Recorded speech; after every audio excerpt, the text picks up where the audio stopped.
প্ৰথম কথা হৈছে যে ইয়াৰ ৰাইজে আজি ইয়াত ৰাইজ মেল পাতিছে। ইতিমধ্যে পট্টা থকা মানুহ, পৰিয়াল, খাচলিনত থকা মানুহ সবে আজি ইয়াত মিটিঙত আহিছে। তেওঁলোকৰ এটাই দাবী যে আমি মৰিলে মৰি থাকিম, জীয়াই থাকিলে জীয়াই থাকিম, কিন্তু আমাৰ গাত এক বিন্দু তেজ থকালৈকে আমাৰ দেউতাকৰ পিতাকৰ সম্পত্তি আমি জন্ম লৈছোঁ এই মাটিতে আমাৰ জন্ম ঠাই হয়। গতিকে APDCL হওক, আদানী হওক, আম্বানী হওক, এওঁলোকক এটুকুৰা মাটি নিদিব বুলি আজি ৰাইজে প্ৰস্তাৱ গ্ৰহণ কৰিছে। আমি ধুবুৰী জিলা কৃষক সংগ্ৰাম সমিতিৰ আমিও দাবী কৰিছোঁ যে এনেকৈ দাদাগিৰি কৰি জিলা উপায়ুক্ত যধে মধে মানুহক বুৰ্বক বনাই মানুহক উচ্ছেদৰ ধমকি দি আছে। গতিকে ইয়াৰ ৰাইজে সিদ্ধান্ত লৈছে যে এটুকুৰা পট্টা মাটি তেওঁলোকে নিদিব। আৰু আমিও কৈছোঁ এইবাৰ ৰংগামাটি অঞ্চলত উচ্ছেদ কৰিবলৈ আহে, ইয়াত যুদ্ধ হ'ব। আমিও কৈছোঁ এইবাৰ সংখ্যালঘু মানুহ জাগিছে যে আমি ইয়াত থাকিছোঁ, ইয়াত বসবাস কৰি আছোঁ, এইটো আমাৰ জন্ম জেগা।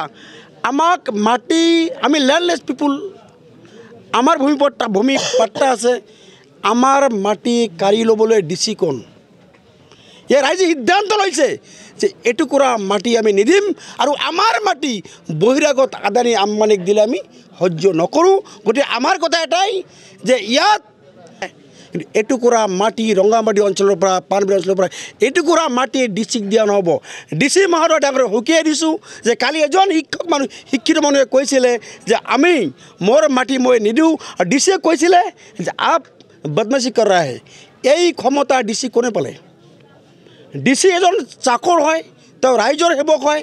এজন জিলা উপায়ুক্ত পাব্লিক হিয়াৰিং পাতিছিলে, পাব্লিকৰ মতামত তেওঁ ল'ব লাগিছিলে, তেওঁ মতামত নলয়, তেওঁ মানুহক ভয় দেখুৱাইছে। গতিকে ৰাইজে তেওঁলোকৰ ধমকিত ভয় নকৰে। আমি ইয়াৰ পৰৱৰ্তী সময়ত আমি ৰাইজক কৈছোঁ যে আপোনালোকে সিদ্ধান্ত লৈ আপোনালোকে এখন কমিটি বনাই দিয়ক। আমি কৃষক মুক্তি আপোনাৰ লগত আছোঁ, আপোনাৰ নেতৃত্ব লওক। আমি জানো যে কিছুমান ক্ষেত্ৰত আন্দোলন চলি থাকোঁতে কিছুমান নেতাই পাল্টি হৈ যায়, তেনেকুৱা নহয়। এইসকল মানুহ আজি আপোনালোকে দেখিছে তেওঁলোকৰ চকুত পানী ওলাইছে। আজি বৃদ্ধা মানুহবিলাকে মিটিঙত আহিছে।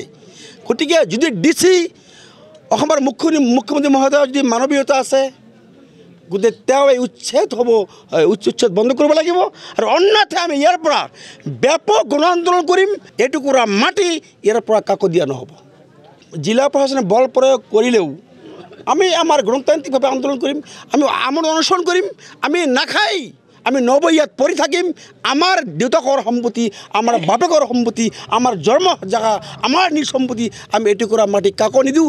এই আহ্বান আৰু এই দাবী লৈ আমি ইয়াত আমৰণ অনশন বহিবলৈ বাধ্য থাকিম।